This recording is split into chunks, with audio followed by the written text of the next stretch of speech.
Hello everyone, कैसे हैं आप सब। तो आज की इस क्लास में आप सबके लिए क्लास 12 हिंदी 100 मार्क्स का संपूर्ण व्याकरण का 70 महत्वपूर्ण प्रश्न को लेकर आ चुका हूं। तो आज की इस क्लास में आपका संपूर्ण व्याकरण कवर कराया जाएगा, यानी आपको एग्जाम में जितने भी सारे टॉपिक से क्वेश्चन आते हैं सभी टॉपिक को कवर कराया जाएगा। इसलिए आप लोग आज की इस क्लास को पूरा देखिएगा, क्योंकि आज की इस क्लास में मैं उन सभी प्रश्नों को लेकर आया हूं जो आपके बोर्ड एग्जाम के लिए काफी इंपॉर्टेंट है और आपको आज की इस क्लास करने में मजा भी आएगा, क्योंकि बहुत ही शानदार प्रश्न है ये सब आपके बोर्ड एग्जाम के लिए। इसलिए आप लोग पूरे क्लास को देखिएगा और क्लास अच्छी लगे तो आपको लाइक जरूर से कर देना है।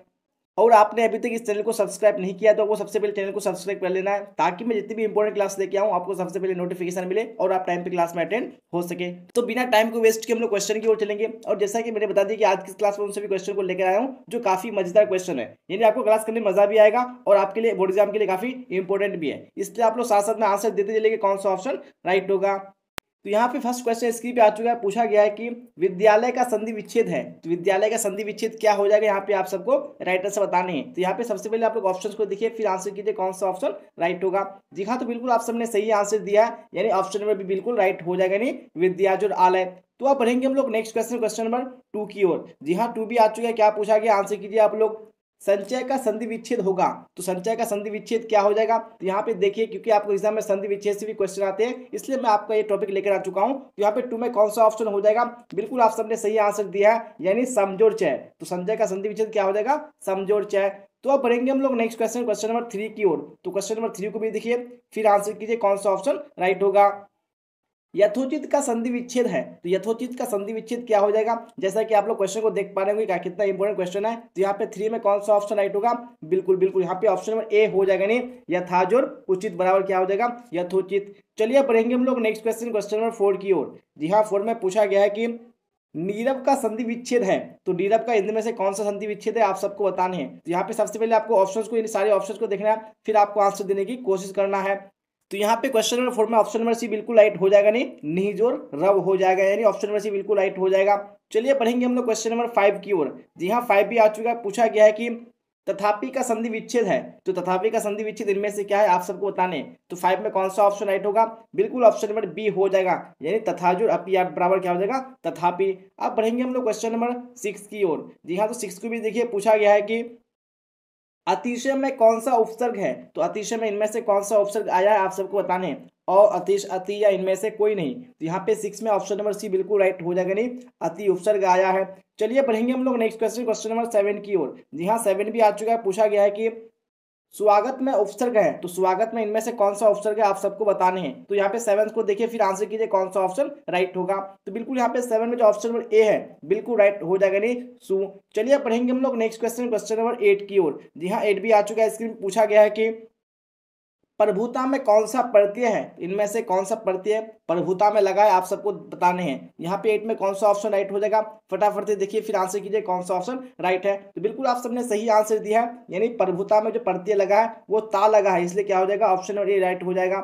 अब बढ़ेंगे हम लोग नेक्स्ट क्वेश्चन, क्वेश्चन नंबर 9 की ओर। जी हाँ, 9 भी आ चुका है। पूछा गया है कि गायक में प्रत्यय है। तो गायक में इनमें से कौन सा प्रत्यय है आप सबको बताने हैं। तो यहाँ पे 9 में कौन सा ऑप्शन होगा, बिल्कुल ऑप्शन नंबर बी हो जाएगा, यानी गायक में अक प्रत्यय लगा है, इसलिए क्या होगा, बी राइट हो जाएगा।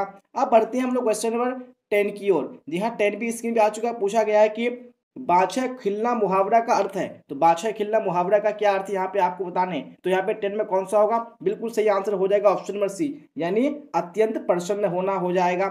चलिए पढ़ेंगे हम लोग नेक्स्ट क्वेश्चन, क्वेश्चन नंबर 11 की ओर। जी हाँ, 11 भी आ चुका है। पूछा गया है कि हाथ पैर मारना मुहावरा का अर्थ है। तो इस मुहावरे का अर्थ क्या हो जाएगा, हाथ पैर मारना। यहाँ पे 11 में राइट आंसर हो जाएगा ऑप्शन नंबर डी, यानी काफी प्रयत्न करना। और जैसा कि आप देख पा रहे हैं कितना इंपॉर्टेंट क्वेश्चन है और कितना मजेदार भी है, इसलिए आप लोग पूरे क्लास को देखिएगा, आपको क्लास करने में बिल्कुल मजा आएगा। इसलिए आप लोग बिल्कुल भी स्किप मत कीजिएगा इस क्लास को, और क्लास अच्छी लगे तो लाइक जरूर से कर देना है आप सबको। यहाँ पे आप क्वेश्चन नंबर 12 को देख लीजिए। पूछा गया है कि लेने के देने पड़ना मुहावरा का अर्थ है। तो इस मुहावरा का अर्थ क्या हो जाएगा, लेने के देने पड़ना, यानी यहाँ पे हो जाएगा ऑप्शन नंबर ए, लाभ के बदले में हानि हो जाएगा। चलिए अब देख लेते हैं हम लोग नेक्स्ट क्वेश्चन, क्वेश्चन नंबर 13 को। तो यहाँ पे 13 में पूछा गया है कि सोमवार संज्ञा है, इनमें से कौन सा संज्ञा है सोमवार, आप सबको बताना है। तो मैं बता दूं कि जितने भी सारे दिन हैं, यानी जितने भी सारे सप्ताह के नाम है, जैसे रविवार, शनिवार, यहाँ पे जैसे कि सप्ताह में 7 दिन होते हैं ना, तो जितने भी दिन हैं उसके बाद जितने भी महीने हैं, तो ये सारे किस में आते हैं, यानी व्यक्तिवाचक संज्ञा के अंतर्गत आते हैं। इसलिए यहाँ पे जो राइट आंसर हो जाएगा वो हो जाएगा ऑप्शन नंबर बी। अब बढ़ेंगे हम लोग नेक्स्ट क्वेश्चन, क्वेश्चन नंबर 14 की ओर। जी हाँ, 14 को भी देख लीजिए, पूछा गया है कि घर संज्ञा है, इनमें से घर कौन सा संज्ञा है, आप सबको बताना है। व्यक्तिवाचक, जातिवाचक, द्रव्यवाचक या समूहवाचक। यहाँ पे 14 में हो जाएगा ऑप्शन नंबर बी, यानी घर क्या है, एक जातिवाचक संज्ञा है, इसलिए क्या होगा, ऑप्शन नंबर बी बिल्कुल राइट हो जाएगा। अब बढ़ते हैं हम लोग नेक्स्ट क्वेश्चन, क्वेश्चन नंबर 15 की ओर। 15 भी आ चुका है, पूछा गया है कि उग्र का विलोम होगा, तो उग्र का विलोम शब्द क्या हो जाएगा, यहाँ पे आपको बताने हैं। तेज, शीत, साधु या सौम्य। यहाँ पे 15 में कौन सा होगा, बिल्कुल ऑप्शन नंबर डी हो जाएगा, यानी उग्र का विलोम शब्द हो जाएगा आपका सौम्य। अब बढ़ते हैं हम लोग नेक्स्ट क्वेश्चन, क्वेश्चन नंबर 16 की ओर। 16 में पूछा गया है कि जागरण का विपरीतार्थक शब्द है, यानी जागरण का विलोम शब्द क्या है, आप सबको बतानी है। निद्रा, सोना, जागना या जगाना। यहाँ पे 16 में हो जाएगा ऑप्शन नंबर ए, यानी जागरण का विपरीतार्थक शब्द हो जाएगा निद्रा। चलिए बढ़ेंगे हम लोग नेक्स्ट क्वेश्चन, क्वेश्चन नंबर 17 की ओर। 17 भी आ चुका है, पूछा गया है कि भूत का विपरीतार्थक शब्द है, यानी भूत का विलोम शब्द आप सबको बताने हैं। भय, प्रेत, भविष्य या इनमें से कोई नहीं। यहाँ पे आपको बताया कि भूत का क्या होता है, भविष्य होता है। भूत मतलब पास्ट और भविष्य मतलब क्या हो गया, यानी फ्यूचर हो गया, इसलिए क्या होगा, ऑप्शन नंबर सी बिल्कुल राइट हो जाएगा। चलिए बढ़ेंगे हम लोग नेक्स्ट क्वेश्चन, क्वेश्चन नंबर 18 की ओर। जी हाँ, 18 की भी देखिए, पूछा गया है कि मैं खाना खा चुका तब वह आया, वाक्य है, तो ये कैसा वाक्य है, मैं खाना खा चुका तब वह आया, आप सबको बताने। सरल वाक्य है, मिश्र वाक्य है, संयुक्त वाक्य है या इनमें से कोई नहीं। चलिए बताइए यहाँ पे 18 में कौन सा ऑप्शन राइट होगा, बिल्कुल यहाँ पे हो जाएगा ऑप्शन नंबर सी, यानी यहाँ पे क्या है, एक संयुक्त वाक्य है, इसलिए ऑप्शन नंबर सी राइट हो जाएगा। तो अब बढ़ते हैं हम लोग नेक्स्ट क्वेश्चन, क्वेश्चन नंबर 19 की ओर। तो यहाँ पे 19 को भी देख लीजिए, पूछा गया है कि चतुर्थ शब्द है, इनमें से चतुर्थ शब्द क्या है, तद्भव है, देशज है, तत्सम है या विदेशज है। तो यहाँ पे 19 में कौन सा होगा, बिल्कुल बिल्कुल यहाँ पे हो जाएगा ऑप्शन नंबर ए, यानी चतुर्थ एक तद्भव शब्द है, इसलिए क्या होगा, ऑप्शन नंबर ए राइट हो जाएगा।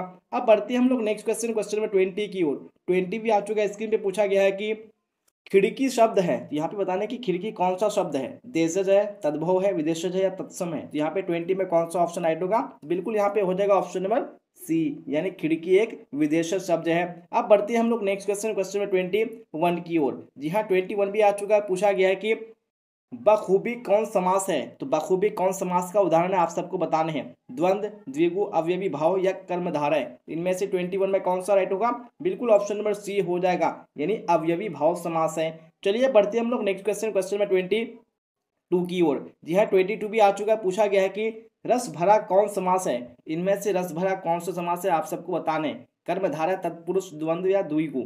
यहाँ पे 22 में हो जाएगा ऑप्शन नंबर बी, यानी तत्पुरुष समास है। और जैसा कि मैंने कहा था कि मैं आपको संपूर्ण व्याकरण से कवर करा रहा हूँ, इसलिए आपके यहाँ पे सारा टॉपिक आ जाता है, इसलिए आप सबको बिल्कुल पूरे क्लास को देखना है। फिलहाल 23 को देखिए, पूछा गया है कि राजभवन समास है, इनमें से राजभवन किस समास का उदाहरण है, आप सबको बताने। तो 23 में क्या होगा, बिल्कुल ऑप्शन नंबर ए हो जाएगा, यानी तत्पुरुष समास का उदाहरण है। चलिए बढ़ते हम लोग नेक्स्ट क्वेश्चन, क्वेश्चन नंबर 24 की ओर। तो 24 भी आ चुका है, पूछा गया है कि चौराहा समास है, तो इनमें से चौराहा किस समास का उदाहरण है, आप सबको बताने हैं। द्विगु, द्वंद्व, कर्मधारय या तत्पुरुष। तो 24 में कौन सा ऑप्शन राइट हो जाएगा, यहाँ पे हो जाएगा ऑप्शन नंबर ए, यानी द्विगु समास का उदाहरण है। चलिए बढ़ते हैं हम लोग नेक्स्ट क्वेश्चन, क्वेश्चन नंबर 25 की ओर। जी हाँ, 25 में भी पूछा गया है कि त्रिभुवन समास है, तो त्रिभुवन कौन सा समास है, यहाँ पे आपको बताने हैं। तो 25 में हो जाएगा ऑप्शन नंबर सी, यानी द्विगु समास है।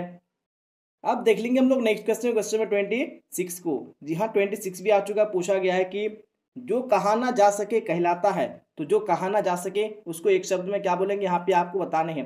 अकहनीय या न कहनीय या अकथनीय या इनमें से कोई नहीं। यहाँ पे 26 में हो जाएगा ऑप्शन नंबर सी, यानी अकथनीय हो जाएगा। चलिए अब देख लेंगे हम लोग नेक्स्ट क्वेश्चन, क्वेश्चन नंबर 27 को। जी हाँ, तो 27 भी आ चुका, पूछा गया है कि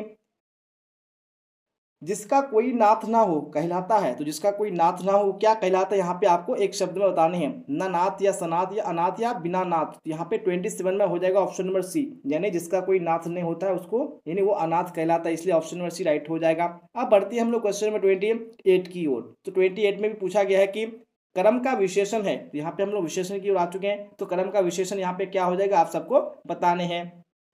तो 28 में यहाँ पे हो जाएगा ऑप्शन नंबर सी, यानी क्रम का विशेषण क्रमिक हो जाएगा। अब बढ़ेंगे हम लोग नेक्स्ट क्वेश्चन नंबर 29 की ओर। जी हाँ, 29 भी आ चुका है। पूछा गया है कि दक्षिण शब्द कौन सी संज्ञा है, इनमें से दक्षिण शब्द कौन सी संज्ञा आप सबको बताने हैं। चलिए देखिएगा यहाँ पे 29 में हो जाएगा ऑप्शन नंबर बी, यानी व्यक्तिवाचक संज्ञा है। यानी व्यक्तिवाचक संज्ञा के अंतर्गत जितनी भी सारे डायरेक्शन यानी जितनी भी सारी दिशा है वो सारे किस में आते हैं, व्यक्तिवाचक संज्ञा के अंतर्गत में आते हैं। इसलिए क्या हो जाएगा यहाँ पे ऑप्शन नंबर बी राइट हो जाएगा। अब बढ़ेंगे हम लोग नेक्स्ट क्वेश्चन में 29 हो चुका। 30 को देख लेते हैं। यहाँ पे 30 को देखिए क्या पूछा गया है, पुस्तक शब्द संज्ञा है, इनमें से कौन सा संज्ञा है, पुस्तक शब्द आपको बताने हैं। तो यहाँ पे 30 में जो राइट आंसर हो जाएगा ऑप्शन नंबर ए, यानी एक जातिवाचक संज्ञा है। तो यहाँ पे पुस्तक शब्द क्या है, जातिवाचक संज्ञा है। लेकिन यहीं पे अगर एक कोई पुस्तक का नाम होता जैसे कुरान, बाइबिल, गीता या रामायण, कोई सा भी किताब का नाम होता तो वो हो जाता है यहाँ पे व्यक्तिवाचक संज्ञा। तो यहाँ पे आप देखेंगे हम लोग नेक्स्ट क्वेश्चन नंबर 31 को।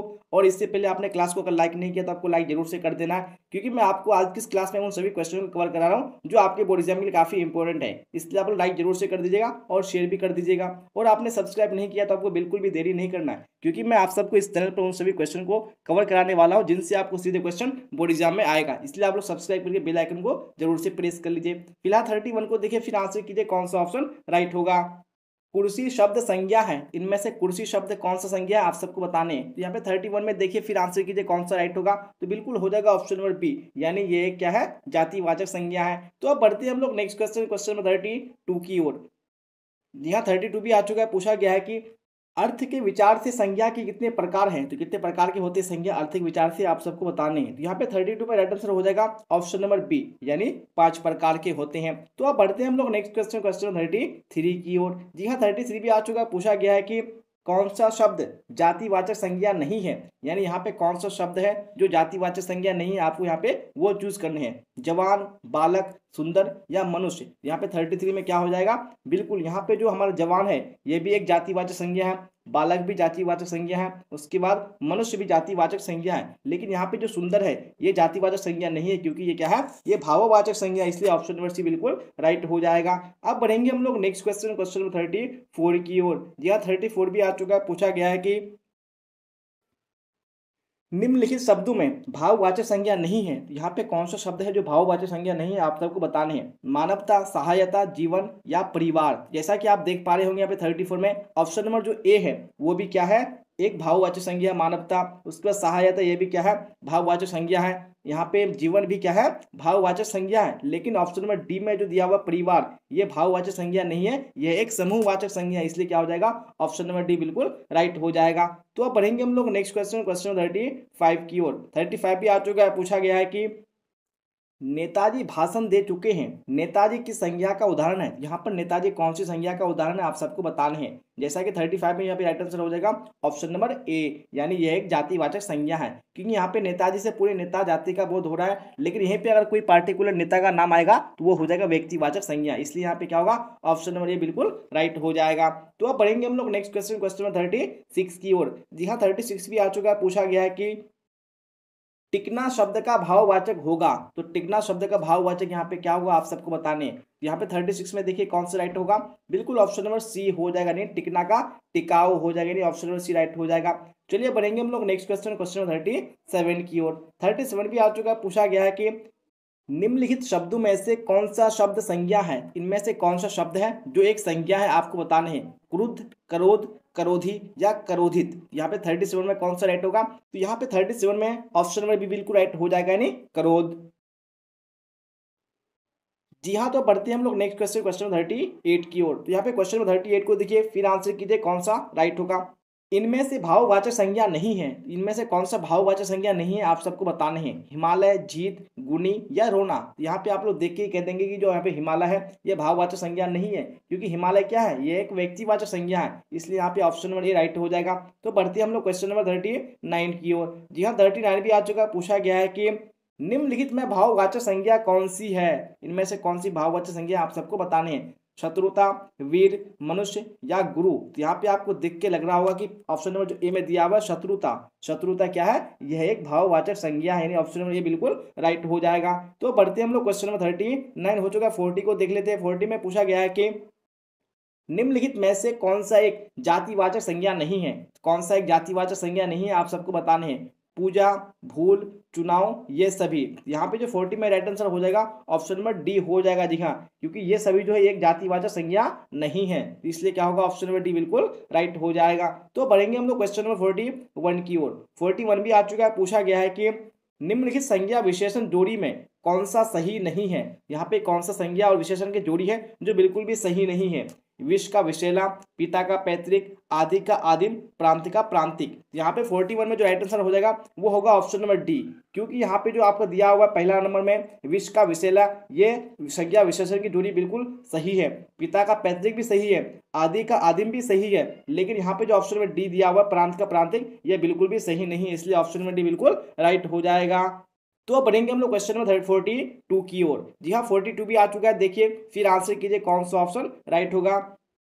जटिल विशेषण के लिए निम्नलिखित में से उपयुक्त संज्ञा होगी। तो यहाँ पे जटिल जो शब्द है इसके लिए कौन सी संज्ञा होगी आप सबको बताने। तो यहाँ पे जटिल नहीं है, क्या है ये लौ है यानी जटिल है। तो यहाँ पे कौन सा उपयुक्त संज्ञा होगा आप सबको बताने हैं। तो यहाँ पे 40 में जो राइट आंसर हो जाएगा वो होगा ऑप्शन नंबर सी, यानी समस्या। समस्या क्या होगा, जटिल शब्द का एक संज्ञा होगा। चलिए पढ़ेंगे हम लोग क्वेश्चन नंबर 43 की ओर। 43 भी आ चुका, पूछा गया है कि निम्नलिखित में से कौन सा शब्द व्यक्तिवाचक संज्ञा नहीं है। तो इनमें से कौन सा शब्द व्यक्तिवाचक संज्ञा नहीं है आप सबको बताने हैं। तो यहाँ पे सबसे पहले आप लोग ऑप्शन को देखिए, यहाँ पे दिया हुआ गंगा, तो गंगा एक व्यक्तिवाचक संज्ञा है। उसके बाद भारत भी व्यक्तिवाचक संज्ञा है, मुंबई भी व्यक्तिवाचक संज्ञा है। लेकिन यहाँ पे जो ऑप्शन नंबर डी में दिया हुआ आदमी, आदमी एक व्यक्तिवाचक संज्ञा नहीं है, यह एक जातिवाचक संज्ञा है, इसलिए क्या होगा यहाँ पे ऑप्शन नंबर डी बिल्कुल राइट हो जाएगा। तो पढ़ेंगे हम लोग क्वेश्चन नंबर 44 की ओर। जी हाँ तो 44 भी आ चुका है, पूछा गया है कि मिठास शब्द है। यहाँ पे बताना है कि मिठास शब्द कौन संज्ञा है, व्यक्तिवाचक, जातिवाचक, भाववाचक या समूहवाचक। यहाँ पे मिठास मतलब यहाँ पे हो जाएगा आपका ऑप्शन नंबर सी, यानी यह एक भाववाचक संज्ञा है। तो बढ़ेंगे हम लोग क्वेश्चन नंबर 45 की ओर। जी हाँ 5 को भी देखिए क्या है, 5 में पूछा गया है महात्म्य शब्द है। तो महात्म्य शब्द इनमें से क्या है, क्रिया है, जातिवाचक संज्ञा है, व्यक्तिवाचक संज्ञा है या भाववाचक संज्ञा है। यहाँ पे महात्म्य है, तो महात्म्य जो यहाँ पे है ये क्या है, यह एक भाववाचक संज्ञा है, यानी जो ऑप्शन नंबर डी होगा बिल्कुल राइट हो जाएगा। चलिए अब देखेंगे हम लोग नेक्स्ट क्वेश्चन, क्वेश्चन नंबर 46 को। जी हाँ 46 भी आ चुका है, पूछा गया है कि माप तौल का बोध कराने वाले शब्द को क्या कहते हैं। तो क्या कहते हैं जो माप तौल का बोध कराता है। तो आपने द्रव्यवाचक संज्ञा के बारे में पढ़ चुका होगा, इसलिए यहाँ पे क्या होगा ऑप्शन में भी बिल्कुल राइट हो जाएगा। चलिए तो बढ़ेंगे हम लोग नेक्स्ट क्वेश्चन, क्वेश्चन नंबर 47 की ओर। 47 भी आ चुका है, पूछा गया है कि निम्नलिखित शब्दों में से द्रव्यवाचक संज्ञा नहीं है। तो कौन से यहाँ पे द्रव्यवाचक संज्ञा नहीं है आप सबको बताने हैं। सोना एक द्रव्यवाचक संज्ञा है, चांदी भी एक द्रव्यवाचक संज्ञा है, उसके यहाँ पे तेल ये भी द्रव्यवाचक संज्ञा है। लेकिन यहाँ पे ऑप्शन नंबर डी में जो दिया हुआ आटा, यह एक द्रव्यवाचक संज्ञा नहीं है, इसलिए ऑप्शन नंबर डी बिल्कुल राइट हो जाएगा। चलिए पढ़ेंगे हम लोग नेक्स्ट क्वेश्चन, क्वेश्चन 48 की ओर। यहाँ 48 भी आ चुका है, पूछा गया है कि निम्नलिखित शब्दों में समूहवाचक संज्ञा है। तो कौन से यहाँ पे समूहवाचक संज्ञा है आप सबको बतानी है। सभा, मानवता, आदमी या चावल। तो यहाँ पे आपको समूह, समूह मतलब यानी सभा, आपको ऑप्शन नंबर ए में दिख रहा होगा कि सभा, सभा में क्या होते हैं, एक से अधिक लोग होते हैं, यानी वहाँ पे समूह में होते हैं, इसलिए ऑप्शन नंबर डी बिल्कुल राइट हो जाएगा। चलिए अब बढ़ते हैं हम लोग नेक्स्ट क्वेश्चन, क्वेश्चन नंबर 49 की ओर। जी हाँ 49 को देखिए, पूछा गया है कि जिस संज्ञा से एक ही वस्तु का बोध होता है उसे कहते हैं। तो वो कौन सी संज्ञा जिससे एक वस्तु का बोध होता है, यानी किसी खास वस्तु का बोध होता है। तो आपने व्यक्तिवाचक संज्ञा के बारे में पढ़ चुका है, इसलिए यहाँ पे क्या होगा ऑप्शन नंबर ए बिल्कुल राइट हो जाएगा। चलिए पढ़ेंगे हम लोग नेक्स्ट क्वेश्चन, क्वेश्चन नंबर 50 की ओर। जी हाँ 50 भी आ चुका है, स्क्रीन पे पूछा गया है कि भाववाचक संज्ञा का उदाहरण नहीं है। इनमें से कौन भाववाचक संज्ञा का उदाहरण नहीं है आप सबको बताने हैं। ताजमहल, सुंदरता, शत्रुता, अच्छाई। सुंदरता भाववाचक संज्ञा है, शत्रुता भी भाववाचक संज्ञा है, अच्छाई भी भाववाचक संज्ञा है। लेकिन यहाँ पे जो ताजमहल है यह व्यक्तिवाचक संज्ञा है, इसलिए यहाँ पे क्या होगा ऑप्शन नंबर ए बिल्कुल राइट हो जाएगा। चलिए अब देखेंगे हम लोग नेक्स्ट क्वेश्चन, क्वेश्चन नंबर 51 को। जी हाँ 51 भी आ चुका है, पूछा गया है कि जातिवाचक संज्ञा नहीं है। इनमें से कौन सा जातिवाचक संज्ञा नहीं है आप सबको बताने हैं। तो यहाँ पे सबसे पहले आप लोग ऑप्शन को देखिए, सबसे पहले दिया हुआ पुस्तक जो कि एक जातिवाचक संज्ञा है, पशु भी एक जातिवाचक संज्ञा है, मकान भी एक जातिवाचक संज्ञा है। लेकिन यहाँ पे ऑप्शन में डी में दिया हुआ आगरा, आगरा एक जातिवाचक संज्ञा नहीं है, क्योंकि एक व्यक्तिवाचक संज्ञा है, क्योंकि यहाँ पे खास स्थान का बोध हो रहा है, इसलिए क्या होगा ऑप्शन नंबर डी बिल्कुल राइट हो जाएगा। अब बढ़ेंगे हम लोग नेक्स्ट क्वेश्चन, क्वेश्चन नंबर 52 की ओर। जी हाँ 52 भी आ चुका है, पूछा गया है कि संज्ञा का उदाहरण नहीं होगा। इनमें से कौन संज्ञा का उदाहरण नहीं होगा आप सबको बताने हैं। वह, सुंदरी, मानव, पटना। यहाँ पे आप देख पा रहे हो सबसे पहले ऑप्शन में दिया हुआ है वह। वह क्या है, यह एक सर्वनाम है, क्योंकि वह संज्ञा के स्थान पर यूज होता है, इस्तेमाल होता है, इसलिए उसको सर्वनाम बोलते हैं। तो यहाँ पे वह क्या हो जाएगा, यानी सर्वनाम होगा, इसलिए यहाँ पे एक संज्ञा का उदाहरण नहीं है। बाकी सुंदरी ये भी क्या है, संज्ञा है, यानी भाववाचक संज्ञा है। मानव क्या है, यह एक जातिवाचक संज्ञा है। उसके बाद पटना यह एक व्यक्तिवाचक संज्ञा है, लेकिन यहाँ पे वह एक संज्ञा नहीं है। तो अब बढ़ते हैं हम लोग क्वेश्चन नंबर 53 की ओर। जी हाँ, 53 भी आ चुका, पूछा गया है कि स्त्रीत्व किस संज्ञा का उदाहरण है। तो इनमें से कौन सा संज्ञा का उदाहरण है स्त्रीत्व, आप सबको बताने हैं। व्यक्तिवाचक संज्ञा, जातिवाचक संज्ञा, समूहवाचक संज्ञा या भाववाचक संज्ञा। तो यहाँ पे 53 में कौन सा होगा, बिल्कुल ऑप्शन नंबर डी हो जाएगा। जी हाँ, यानी स्त्रीत्व क्या है, यह एक भाववाचक संज्ञा है, इसलिए ऑप्शन नंबर डी बिल्कुल राइट हो जाएगा। अब बढ़ेंगे हम लोग क्वेश्चन नंबर 54 की ओर। जी हाँ, 54 भी आ चुका है, पूछा गया है कि दो वर्णों के मेल से होने वाले विकार को कहते हैं। जब दो वर्णों के मेल से जो विकार उत्पन्न होता है उसको क्या कहते हैं। तो यहाँ पे हो जाएगा आपका ऑप्शन नंबर ए, यानी उसको संधि कहते हैं। यानी 54 में ऑप्शन नंबर ए बिल्कुल राइट हो जाएगा। तो अब देखेंगे हम लोग नेक्स्ट क्वेश्चन, क्वेश्चन 55 को। जी हाँ, 55 भी आ चुका है, पूछा गया है कि संधि कितने प्रकार के होते हैं। तो संधि कितने प्रकार के होते हैं, तो आपने संधि 3 प्रकार के पढ़ चुका है, इसलिए यहाँ पे क्या होगा, ऑप्शन नंबर सी बिल्कुल राइट हो जाएगा। चलिए पढ़ेंगे हम लोग नेक्स्ट क्वेश्चन, क्वेश्चन नंबर 56 की ओर। जी हाँ, 56 भी आ चुका है, पूछा गया है कि दयानंद में प्रयुक्त संधि का नाम है। तो दयानंद में कौन सा संधि प्रयुक्त हुआ है, आप सबको बताने हैं। गुण संधि, दीर्घ संधि, व्यंजन संधि या यंग संधि। यहाँ पे 56 में राइट आंसर हो जाएगा आपका ऑप्शन नंबर बी। दिखा नहीं, दीर्घ संधि का यूज यदि प्रयुक्त हुआ, इसलिए ऑप्शन में भी बिल्कुल राइट हो जाएगा। तो अब बढ़ते हैं हम लोग नेक्स्ट क्वेश्चन, क्वेश्चन 57 की ओर। जी हाँ, तो 57 भी आ चुका है, पूछा गया है कि कपीस में प्रयुक्त संधि का नाम है। तो यहाँ पे कौन सा संधि का प्रयुक्त हुआ है कपीस में, आप सबको बताने हैं। तो 57 में जो राइट आंसर हो जाएगा वो होगा आपका ऑप्शन नंबर बी, यानी दीर्घ संधि हो जाएगा। चलिए अब देखेंगे हम लोग नेक्स्ट क्वेश्चन, क्वेश्चन 58 को। जी हाँ, 58 भी आ चुका है, पूछा गया है कि सदैव में प्रयुक्त संधि का नाम है। तो सदैव में कौन से संधि का प्रयुक्त हुआ है, आप सबको बताने हैं। व्यंजन, स्वर, विसर्ग या इनमें से कोई नहीं। यहाँ पे सदैव में जो संधि का प्रयुक्त हुआ वो हुआ है स्वर संधि का, यानी यहाँ पे जो ऑप्शन नंबर बी होगा बिल्कुल राइट हो जाएगा। चलिए अब देखेंगे हम लोग नेक्स्ट क्वेश्चन, क्वेश्चन 59 को। 59 भी आ चुका है, पूछा गया है कि इनमें से कौन स्वर संधि का उदाहरण है। इनमें से कौन सा स्वर संधि का उदाहरण है, आप सबको बताने हैं। तो यहाँ पे 59 में देखिए कौन सा राइट आंसर हो जाएगा, बिल्कुल ऑप्शन नंबर डी हो जाएगा। जी हाँ, यानी यहाँ पे जो पवन है ये क्या है, ये स्वर संधि का उदाहरण है। तो अब बढ़ते हैं हम लोग क्वेश्चन नंबर 59 हो चुका है, 60 को देख लेते हैं। तो यहाँ पे 60 भी स्क्रीन पे आ चुका है। क्या पूछा गया, देखिए आंसर कीजिए कौन सा राइट होगा। निम्नांकित में से कौन सा शब्द वृद्धि संधि का उदाहरण नहीं है। तो कौन सा शब्द वृद्धि संधि का उदाहरण नहीं है, आप सबको बताने। तो यहाँ पे 60 में हो जाएगा ऑप्शन नंबर सी, यानी ग्रुपदेश, ये वृद्धि संधि का उदाहरण नहीं है। अब पढ़ेंगे हम लोग नेक्स्ट क्वेश्चन, क्वेश्चन नंबर 61 की ओर। 61 भी आ चुका है, पूछा गया है कि निम्न में से दीर्घ संधि युक्त पद कौन सा है। यहाँ पे कौन सा पद है जिसमें दीर्घ संधि यूज हुआ है। यहाँ पे 61 में जो राइट आंसर हो जाएगा वो होगा ऑप्शन नंबर डी, यानी दैत्यारी। दैत्यारी यहाँ पे क्या है, यह एक दीर्घ संधि का उदाहरण है। जी हाँ, तो बढ़ते हैं हम लोग क्वेश्चन नंबर 62 की ओर। तो 62 भी आ चुका है, स्क्रीन पे पूछा गया है कि समास का शाब्दिक अर्थ क्या होता है। तो समास का शाब्दिक अर्थ क्या होता है यहाँ पे आपको बताने हैं। तो यहाँ पे हो जाएगा ऑप्शन नंबर ए, यानी संक्षेप होता है। चलिए अब देख लेते हैं हम लोग क्वेश्चन नंबर 63 को। यहाँ पे 63 भी आ चुका है, पूछा गया है कि इनमें से कौन सा अवयवी भाव पद है, यानी इनमें से कौन सा अवयवी भाव पद है, आप सबको बताने हैं। तो 63 में हो जाएगा ऑप्शन नंबर सी, यानी प्रतिदिन क्या है, यह एक अवयवी भाव पद है।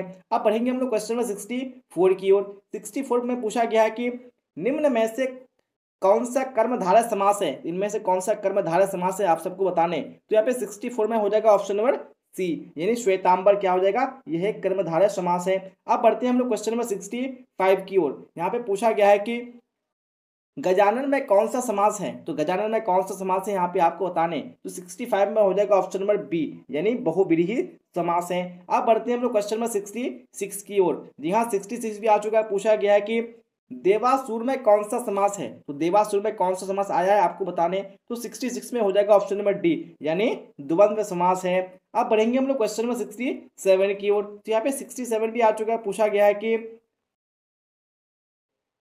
वन गमन में कौन सा समास है। तो वन गमन में कौन सा समास है यहाँ पे आपको बताने हैं। तो 67 में कौन सा होगा, राइट ऑप्शन नंबर सी हो जाएगा, यानी तत्पुरुष समास है। तो अब बढ़ेंगे हम लोग क्वेश्चन नंबर 68 की ओर। तो 68 भी आ चुका है, पूछा गया है कि पंचतंत्र में कौन सा समास है? तो पंचतंत्र में कौन सा यहाँ पे समास आया है आपको बताने, तो 68 में हो जाएगा ऑप्शन नंबर सी, यानी द्विगु समास। अब बढ़ेंगे हम लोग क्वेश्चन नंबर 69 की ओर। 68 हो चुका है, आप 69 को देख लीजिए क्या पूछा गया है। देशभक्ति कौन सा समास है? तो इनमें से कौन सा समास है देशभक्ति? यहाँ पे देखिए फिर आंसर कीजिए, तो 69 में हो जाएगा ऑप्शन नंबर बी, यानी तत्पुरुष समास है। अब पढ़ेंगे हम लोग क्वेश्चन नंबर 670 की ओर, जो कि आज की इस क्लास का आखिरी क्वेश्चन है। क्या पूछा गया है? कौन बहुब्रीहि समास का उदाहरण है? तो इनमें से कौन बहुब्रीहि समास का उदाहरण है आप सबको बताने हैं। तो यहाँ पे 70 में जो राइट आंसर हो जाएगा वो हो जाएगा ऑप्शन नंबर सी, यानी नीलकंठ। तो इसी क्वेश्चन के साथ मैंने आज की इस क्लास में आप सबको हिंदी 100 मार्क्स का संपूर्ण व्याकरण का 70 इंपोर्टेंट क्वेश्चन कवर करा दिया है। और आपने इस पूरे क्लास को देखा होगा तो आपको समझ में आ गया होगा कि कितना इंपोर्टेंट क्वेश्चन था, क्योंकि मैं आज की इस क्लास में उन सभी क्वेश्चन को लेकर आया था जिनसे आपको बोर्ड एग्जाम में क्वेश्चन आने वाले हैं। इसलिए आपने पूरा क्लास को नहीं किया तो फिर से कर लेना है, और क्लास अच्छी लगी हो तो आपको लाइक जरूर से कर देना है, क्योंकि आज की इस क्लास में ऐसे ऐसे क्वेश्चन को कवर किए हैं जो आपके लिए काफी महत्वपूर्ण है। इसलिए आप लोग फिर से देख लीजिए अगर आप क्लास को नहीं देखे हैं, और क्लास अच्छी लगी हो तो आपको लाइक जरूर से कर देना है। और आपने इस चैनल को अभी तक सब्सक्राइब नहीं किया तो आपको बिल्कुल भी देरी नहीं करना है, क्योंकि आपको इस चैनल पर उन सभी क्वेश्चन को कवर कराया जाएगा जिनसे आपको सीधे क्वेश्चन बोर्ड एग्जाम में देखने को मिलेगा। इसलिए आप लोग सब्सक्राइब करके बेल आइकन को प्रेस कर लीजिए और क्लास का बेनिफिट लीजिए। तो यहाँ तक बने रहने के लिए आप सबका धन्यवाद। फिर मिलते हैं अगली क्लास में। Till then bye bye, tata, see you on the next class.